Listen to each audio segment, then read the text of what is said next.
তোমরা যারা আমার রেগুলার ভিডিও দেখো তারা অবশ্যই জানো আমি সবকিছু গুছিয়ে রাখতে পছন্দ করি, নিট অ্যান্ড ক্লিন থাকতে পছন্দ করি। হ্যালো এভরিওয়ান, আসসালামু আলাইকুম, welcome to my another daily blog.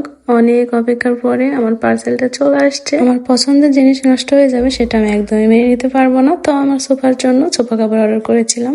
আমি তো বুঝতেই পারছিলাম না কোন পেজ থেকে কি কালার অর্ডার করব। অবশেষে কভার গ্যালারি থেকে ক্রিম কালার সোফার কভার আর violet colour cushion cover order করেছি। চলো দেখা যাক এগুলো আসলে কেমন। আলহামদুলিল্লাহ কাপড়গুলো বেশ সফট আর কালারগুলো তো বেশ ভালো লাগছে। চলো দেখা যাক সেট করার পরে এগুলো আসলে কেমন দেখায়।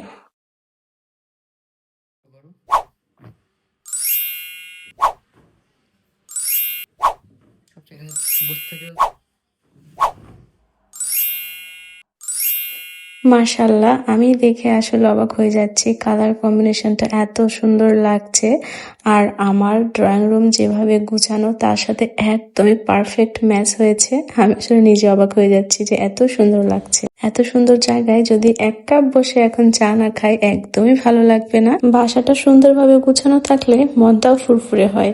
বাসা গুছানো মানে সবকিছু শান্তি শান্তি লাগে। আমি যেখান থেকে কাপড়গুলো নিয়েছি সেখানে আরো কোয়ালিটিফুল কাপড় আছে, আরো বিভিন্ন কালারের কাপড় আছে। তোমরা চাইলে তোমাদের মতো করে নিতে পারো। লিংক আমি ডেসক্রিপশন বক্সে অবশ্যই দিয়ে দিব। তোমাদের কেমন লাগলো অবশ্যই জানাবে। তোমাদের সাথে আর অনেক গল্প হবে এখন। আল্লাহ হাফেজ।